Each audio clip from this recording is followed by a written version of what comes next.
이번에는 집합 수업용 UCRS 무조건 반사 영어 집합 수업은 어떻게 하는지 보여드리겠습니다.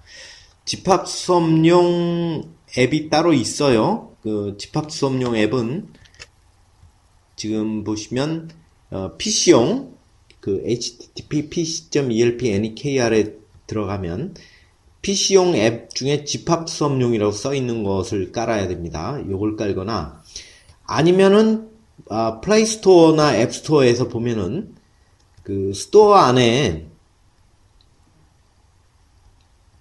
플러스라고 써 있는 앱들이 있습니다. 요거는 파닉스고요. 플러스라고 써 있는 것들, 요건 태블릿용 플러스죠. 플러스라고 써 있지 않은 것이 바로 집합 수업용 계정입니다. 그래서 집합 수업용과 플러스 버전은 함께 쓸 수 있어요.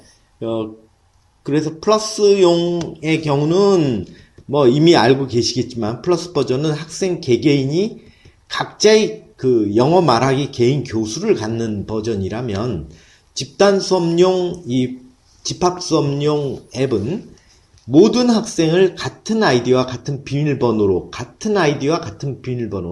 요거는 보통 이제 선생님용으로 하나 만들어 놓은 걸 얘들아 아이디 이거고 비밀번호 이거야 전부 이걸로 들어가 이렇게 하는 거예요. 그래서 오해하시면 안 돼요. 플러스 버전의 경우는 학생들마다 개개인의 자기 아이디와 비밀번호로 로그인하는 거지만 집단 수업용의 경우는 모든 학생이 같은 아이디 같은 비밀번호로 들어가고 이런 용도로 쓰기 위하여 선생님이 쉬운 거 하나를 마련해 놓고 계셔야 됩니다.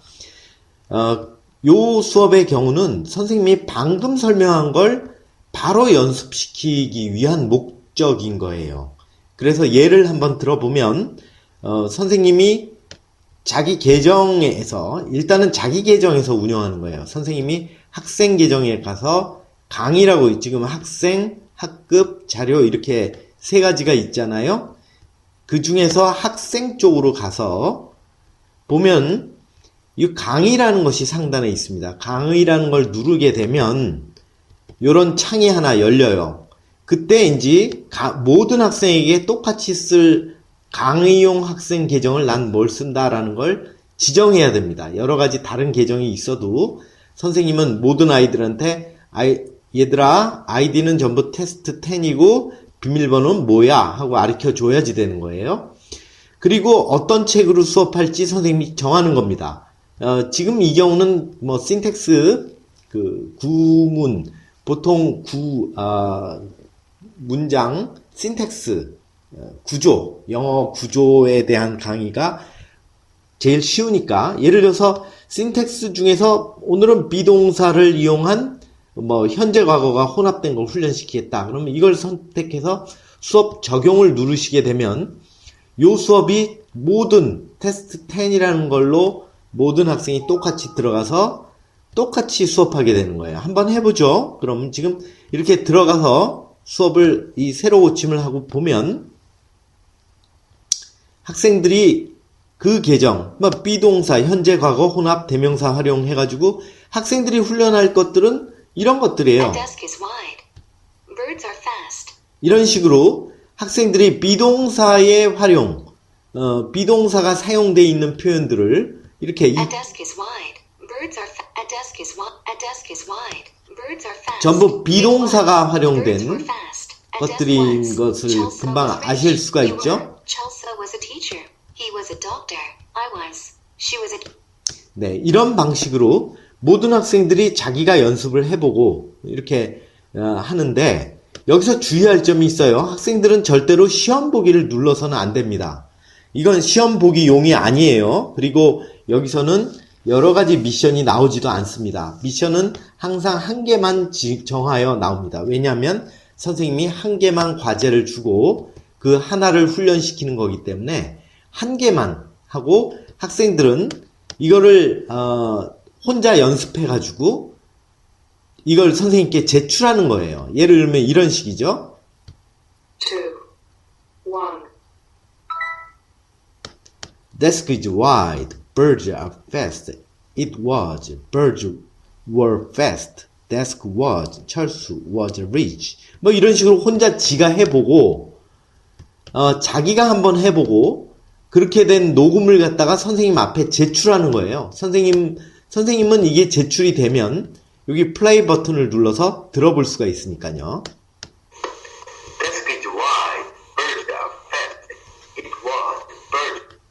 어떤 방식인지 알겠죠? 그러니까 다시 정리 드리면 이 단체 수업이라는 것은 선생님이 오프라인 수업을 하는 것이 주된 목적이에요. 그래서 선생님이 설명도 다 해주고 즉석에서 바로 연습시키고 바로 확인하는 것이 목적입니다.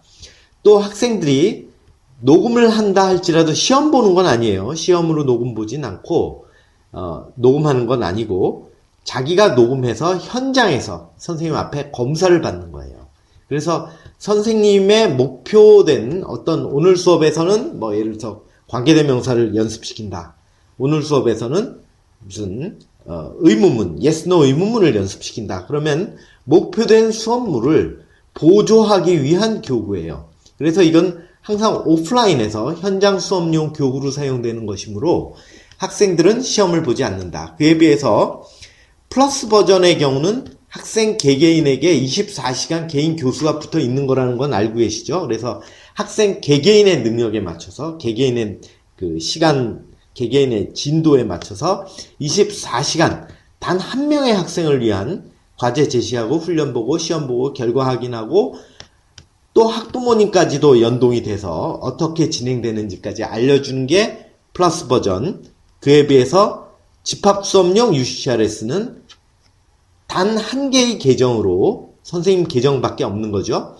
이 두 가지는 병행해서 쓸 수 있는 거예요. 왜냐하면 앱이 각각 다르기 때문이에요. 그래서 물론 이제 그 개인별 계정을 주지 않은 선생님의 경우 이 플러스 버전을 전혀 안 쓰는 그런 기관에서는 집합수업용 UCRS를 현장 수업용 교구로 활용하는 방법도 있겠습니다. 이것으로 집합수업용 UCRS, 무조건 반사 영어 중에서 집합수업용이 어떻게 다른 건지 설명을 마무리 짓겠습니다.